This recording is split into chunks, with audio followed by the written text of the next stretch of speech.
조선시대 추석에 보름달을 제일 먼저 보는 여인이 아들을 임신한다는 달맞이 풍습이 있었습니다.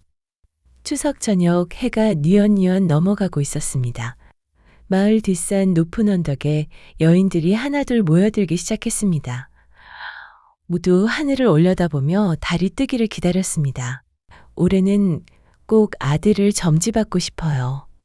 누가 아니겠어요. 우리 어머니께서 매일 한숨만 쉬시는데. 여인들의 간절한 소망이 저녁 공기에 섞여 퍼져나갔습니다. 그때 산 중턱에서 한 여인이 필사적으로 뛰어올랐습니다. 바로 대장장이 장소봉의 아내 김씨였습니다. 그녀는 숨을 헐떡이며 가장 높은 바위 위로 올라갔습니다. 올해야말로 우리 장가의 아들 하나 점지해 주십사 하옵니다. 김씨의 눈가에 촉촉한 기운이 맺혔습니다.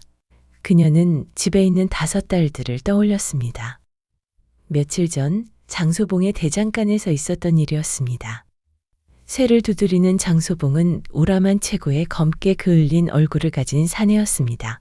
이웃 사내 하나가 찾아와 말을 건넸습니다. 장서방, 자네 딸들 시집 보내려면 돈이 얼마나 들겠나? 5이나 되는데. 장소봉이 웃으며 대답했습니다. 걱정 마시오.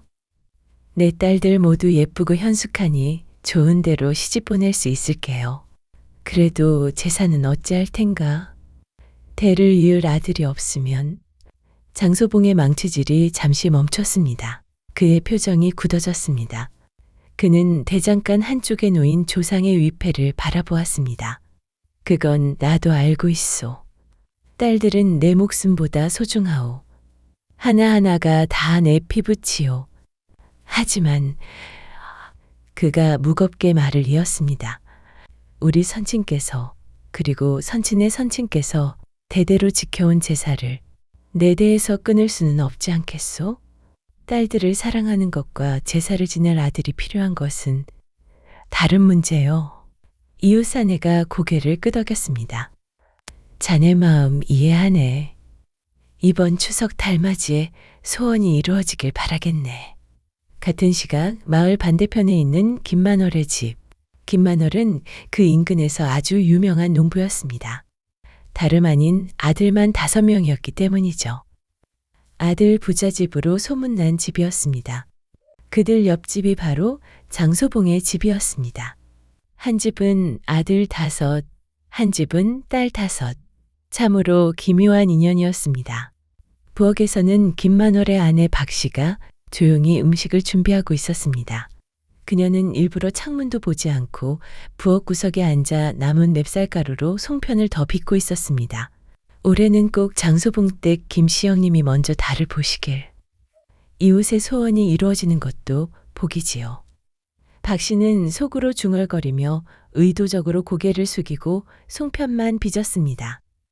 밖에서는 아이들이 뛰어노는 소리가 들렸습니다. 김만월이 부엌 문을 열었습니다. 여보, 달이 곧 뜰 것 같소. 나와서 같이 보지 않겠소? 박씨가 고개를 저었습니다. 아니에요. 달빛이 들어오기 전에 빨리 문 닫아주세요. 저는 마저 송편 빚고 나갈 테니 먼저 아이들하고 보고 오세요. 김만월은 아내의 속마음을 알아챘습니다. 그는 잠시 속 깊은 아내를 바라보다가 조용히 고개를 끄덕였습니다. 당신의 마음씨가 고맙소. 그럼 나는 아이들과 마을 바위산에 가서 보겠소. 드디어 그 순간이 왔습니다. 수평선 너머로 거대한 보름달이 천천히 떠올랐습니다. 황금빛 달빛이 온 마을을 비췄습니다. 산꼭대기에서 장소봉의 아내 김씨가 2 손을 모으며 외쳤습니다. 제발, 제발 비나이다. 김씨가 가장 먼저 달을 보았습니다. 그녀의 얼굴에 환한 미소가 번졌습니다. 눈물이 흘렀습니다. 달님 감사합니다. 같은 시각 김만월의 부엌. 박씨는 여전히 고개를 숙이고 송편을 빚고 있었습니다. 창문도 보지 않았습니다. 그녀의 선한 마음은 이웃을 위한 양보로 가득했습니다. 이번에는 장소봉 댁의 아들이 태어났으면 나는 첫 아들을 낳고 둘째 해부터 일부러 부엌에 있었는데 왜 자꾸 아들만 낳게 되는지 이상하단 말이야? 박 씨는 달을 보지 않으려 더욱 고개를 숙였습니다. 그런데 그때 부엌 천장 위 다락에서는 아무도 모르는 일이 벌어지고 있었습니다. 등에 이상한 줄무늬가 있는 쥐 한 마리가 코를 킁킁거리며 움직이고 있었습니다. 추석 음식의 달콤한 냄새가 다락까지 올라왔던 것입니다. 쥐는 음식 냄새를 따라 부엌으로 가기 위해 좁아진 구멍을 다시 갉아내기 시작했습니다. 날카로운 이빨이 나무를 갉았습니다. 마침내 작은 구멍이 다시 뚫렸습니다. 바로 그 순간 보름달의 황금빛이 그 작은 구멍을 통해 부엌으로 쏟아져 들어왔습니다. 달빛은 마치 화살처럼 정확하게 박 씨의 얼굴을 비췄습니다. 하지만 박 씨는 깨닫지 못했습니다. 부엌은 어두웠고 그녀는 송편 빚기에 집중하고 있었습니다.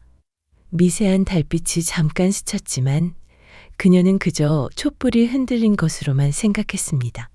휴, 이제 거의 다 됐네. 박 씨는 마지막 송편을 빚으며 만족스러워했습니다. 그녀는 자신이 달빛을 가장 먼저 받았다는 사실을 전혀 몰랐습니다. 그로부터 10달이 흘렀습니다. 평화롭던 마을에 큰 소동이 일어났습니다. 여름날 오후 마을 한복판에 사람들이 웅성거리며 모여들었습니다. 그 한가운데 두 사내가 옷깃을 잡고 뒤엉켜 있었습니다. 바로 김만월과 장소봉이었습니다. 이봐, 김만월, 너네가 사람이냐? 양심도 없냐? 장소봉이 분노에 찬 목소리로 외쳤습니다. 장서방, 진정하시게. 대체 무슨 일인가? 김만월이 당황하며 물었습니다. 무슨 일이냐고? 지난 추석에 우리 한 사람이 산꼭대기 바위까지 올라가서 제일 먼저 달을 봤다고. 마을 사람들이 다 봤어. 그런데 이번에도 우리 집은 또 딸이고 너희 집은 또 아들이다. 6번째 아들이라고. 김만월의 얼굴이 창백해졌습니다. 그럴 리가. 우리 마누라는 분명 부엌에 숨어 있었네. 달을 안 보려고 했다고. 거짓말이야. 그럼 어떻게 계속 아들만 낳는단 말이냐? 한 번도 아니고 6번 모두. 장소봉의 목소리가 떨렸습니다. 마을 사람들이 수군거렸습니다. 맞아. 6번이 우연일 수는 없지. 뭔가 속임수를 쓴 게 아닐까. 이번에는 장서방네한테 양보하기로 약속했는데 말이야. 김만월 댁이 욕심을 낸 게 분명해. 장소봉이 더욱 목소리를 높였습니다. 우리 집 5딸들을 생각해봐. 딸들은 내 목숨보다 소중해. 하나하나가 다 내 자식이야. 그의 목소리가 떨렸습니다. 눈물이 글썽였습니다. 하지만 우리 조상님의 재산은 어찌하란 말인가. 내 아버지, 내 할아버지, 대대로 이어온 제사를 내 대에서 끊을 수는 없지 않은가? 그래서 간절히 빌었던 거야. 그래서 우리 한 사람이 산꼭대기까지 올라간 거라고. 김만월도 목이 메었습니다. 장서방, 나도 그 마음 이해하네. 나도 그 절박함을 알고 있기에 우리 집사람이 일부러 부엌에 숨어서 양보를 했던 거야. 하지만 진짜로 우리도 이유를 모르겠네. 그때 뒤에서 두 아내가 달려왔습니다.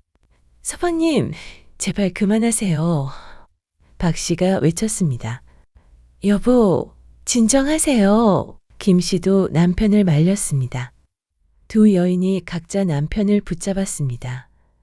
마을 사람들이 달라붙어 두 사람을 떼어놓았습니다. 마을 어른이 큰 소리로 외쳤습니다. 자, 진정들 하시오. 이렇게 싸워서 뭐가 해결되겠소. 저녁이 되었습니다. 장소봉의 집, 대장간 한쪽에 장소봉이 풀이 죽어 앉아 있었습니다. 5 딸들이 아버지 주위에 모여 있었습니다. 아버지, 속상하세요? 첫째 딸이 조심스럽게 물었습니다. 아니다, 괜찮다. 장소봉이 쓴웃음을 지으며 대답했습니다. 아버지, 저희가 딸이라서 실망하셨어요? 첫째 딸이 울먹이며 물었습니다. 장소봉이 화들짝 놀라 딸들을 바라보았습니다.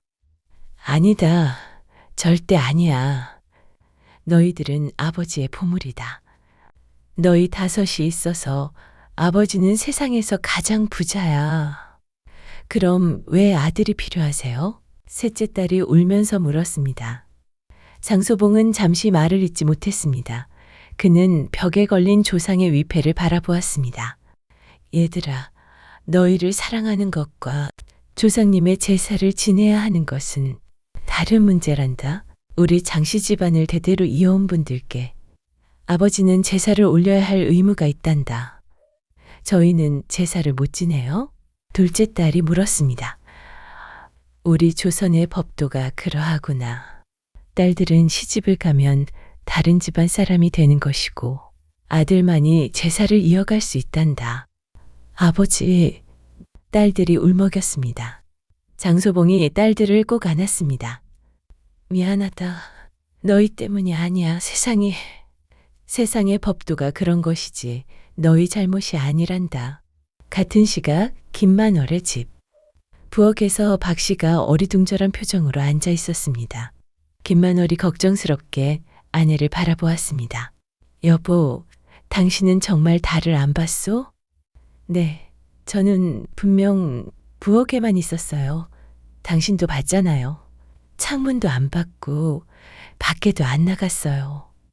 송편만 빚고 있었다고요. 박 씨가 답답하게 말했습니다. 그럼 도대체 어떻게 된 거요? 한 번도 아니고 6번이나. 김만월도 고개를 갸웃거렸습니다. 저도 모르겠어요. 정말 저는 아무것도 안 했는데. 박 씨의 눈에 눈물이 고였습니다. 장소봉 댁에서는 우리가 속임수를 썼다고 생각하실 거예요. 하지만 저는 정말 알고 있소. 나도 당신을 믿소. 김만월이 아내의 손을 잡았습니다. 며칠이 지났지만 두 집안의 갈등은 풀리지 않았습니다. 마을 사람들도 수군거렸고 아이들까지 양쪽 집안으로 나뉘어 놀았습니다. 옆집끼리 담을 쌓고 지내는 형국이었습니다. 마을 몇몇 어른들이 모여 의논했습니다. 이대로 둘 수는 없소. 옆집끼리 이렇게 원수처럼 지낼 수는 없지 않소? 마을 원로 한 분이 걱정스럽게 말했습니다. 하지만 어찌 해결해야 할지. 6번이나 계속 이런 일이 벌어졌다는 것이 너무 이상하지 않소? 그때 마을 훈장님이 수염을 쓰다듬으며 말했습니다. 그날 밤의 상황을 재현해 보는 게 어떻겠소? 김만월 댁 부인이 정말 부엌에만 있었는지, 혹시 달을 볼 수 있는 곳이 있었는지 확인해 봅시다. 며칠 후 마을 어른들과 두 집안 사람들이 김만월의 집에 모였습니다. 해질 무렵이었습니다. 자, 그날 밤처럼 박 씨 부인은 부엌에 계시구려. 훈장님이 말했습니다. 박 씨가 부엌으로 들어가 그날처럼 구석에 앉았습니다. 창문은 등지고 앉았습니다. 장소봉 댁 마님은 산으로 올라가 보시구려. 김 씨가 산을 향해 뛰어갔습니다. 해가 지고 어둠이 깔리기 시작했습니다.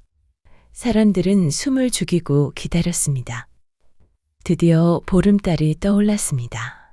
산꼭대기에서 김 씨가 손을 들어 신호를 보냈습니다. 그녀가 먼저 달을 보았다는 신호였습니다. 사람들이 부엌으로 몰려갔습니다. 박 씨 부인, 달이 보이시오? 훈장님이 물었습니다. 아니요, 전혀 안 보입니다. 창문을 등지고 있으니. 박 씨가 대답했습니다. 천장은 어떻소? 위를 보시구려. 훈장님이 말했습니다. 박 씨가 고개를 들어 천장을 올려다보았습니다. 하지만 보이는 것은 나무 기둥과 남편이 창고로 사용하는 천장 다락문뿐이었습니다. 아무것도 안 보입니다. 그러다가 박 씨가 송편을 빚었던 자리로 가면서 위를 쳐다보고 놀라며 말했습니다. 어머, 저기 작은 구멍이 보여요. 그때였습니다. 부엌 지붕 다락에서 갑자기 작은 소리가 났습니다. 쿵 찍찍. 무언가 떨어지는 소리였습니다. 저게 무슨 소리요? 어른들이 놀라 물었습니다. 다락에서 나는 소리 같습니다. 김만월이 대답했습니다. 올라가 봅시다. 몇몇 사람들이 사다리를 가져와 다락으로 올라갔습니다. 그리고 그곳에서 놀라운 광경을 보았습니다. 등에 줄무늬가 있는 작은 쥐 한 마리가 천장 다락의 바닥에 떨어져 있었습니다. 쥐는 놀란 듯 몸을 떨고 있었습니다. 이게 뭐요? 여기 구멍이 있었네. 훈장님이 놀라 구멍을 들여다보았습니다. 이 구멍이 부엌으로 통하는 것 같소. 사람들이 부엌으로 내려와 천장을 올려다보았습니다. 촛불을 높이 들자 천장에 작은 구멍이 보였습니다. 신기하게도 빛은 정확하게 박 씨가 앉아있던 자리를 비추고 있었습니다. 다락의 구멍과 지붕의 작은 틈새, 그리고 보름달이 떠오르는 위치와 정확하게 대각선으로 일치해야만 달빛이 보였던 것입니다. 그래서 평소에는 구멍이 있는지 알 수 없었던 것이죠. 아, 모두가 일제히 탄성을 질렀습니다. 이 구멍으로 달빛이 들어왔구나. 이게 일직선으로 보름달이 뜰 때와 정확하게 일치해야만 보이다니 정말 신기하네. 훈장님이 다시 다락으로 올라가 구멍을 자세히 살펴보았습니다. 박 씨가 매년 송편이나 차례 음식을 만들 때 앉았던 나무 탁자와 정확하게 일치했습니다. 그랬군. 박 씨 부인은 일부러 김 씨 부인에게 양보하려고 첫째를 낳고부터 계속 부엌에 있었던 것인데 오히려 그것이 계속 아들만 낳게 된 원인이었다니. 허허. 매년 추석 때마다 여기서 음식을 준비했을 것이고 박 씨 부인이 모르는 사이에 달빛을 받았던 거요. 이 구멍이 평소에는 안 보이다가 보름달 빛이 뜨면 기가 막히게 딱 맞춰서 빛이 들어오는구먼. 하하, 거참 신기하네. 그래서 계속 아들을 낳았던 거였구나. 사람들이 탄성을 자아내며 웃었습니다. 장소봉이 멍하니 그 광경을 바라보았습니다. 그리고 천천히 김만월을 향해 고개를 숙였습니다. 김서방, 미안하오.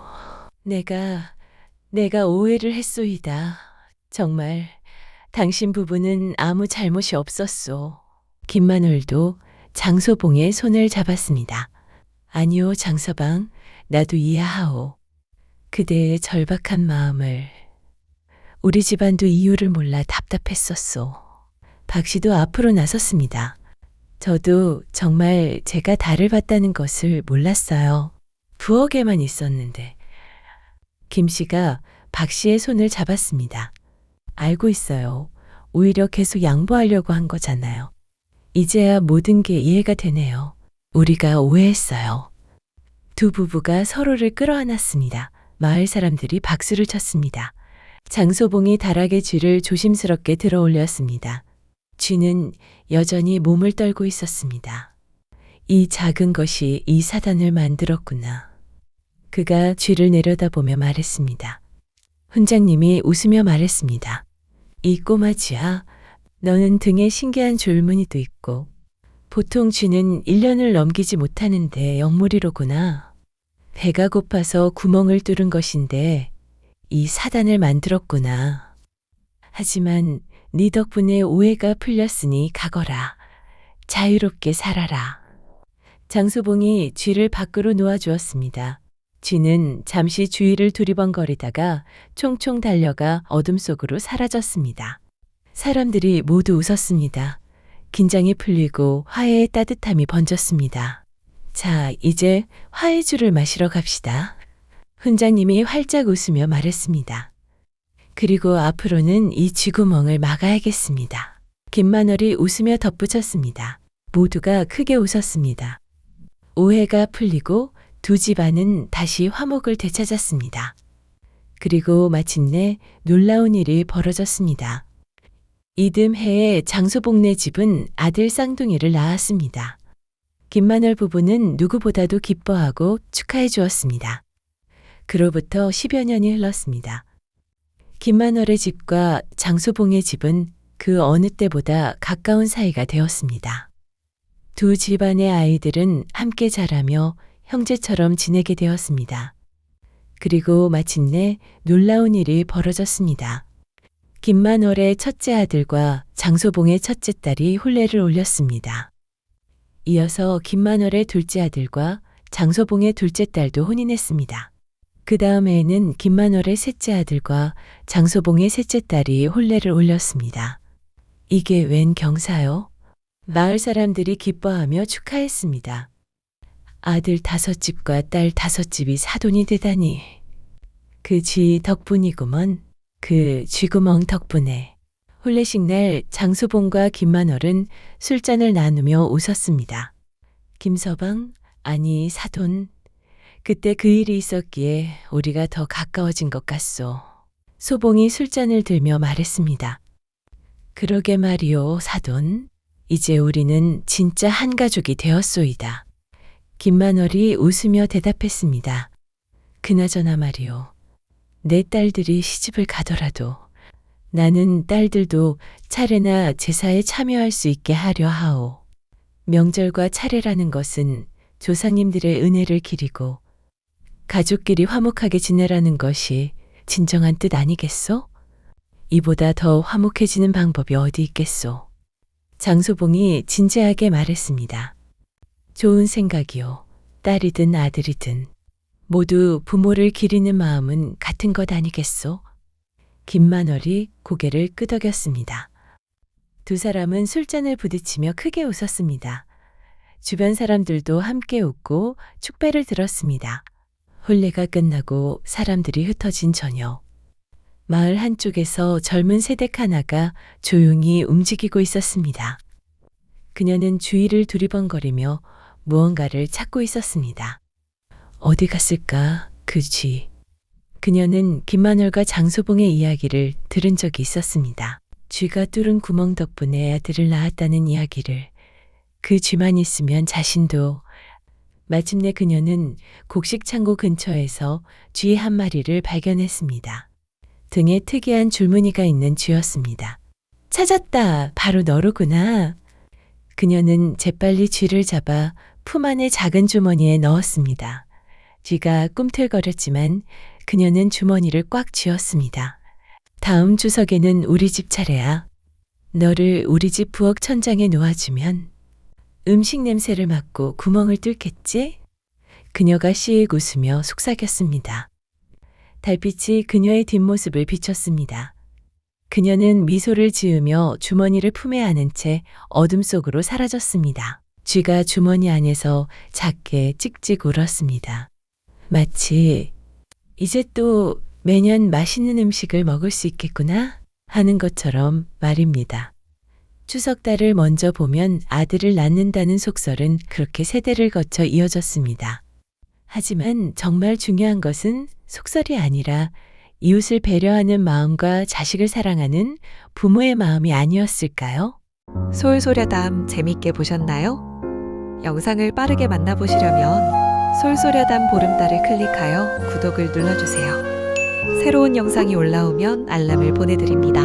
다음 동영상과 추천 영상도 준비했으니 많은 시청 바랍니다. 항상 건강하시고 행복하고 좋은 일만 있으시길 바랍니다.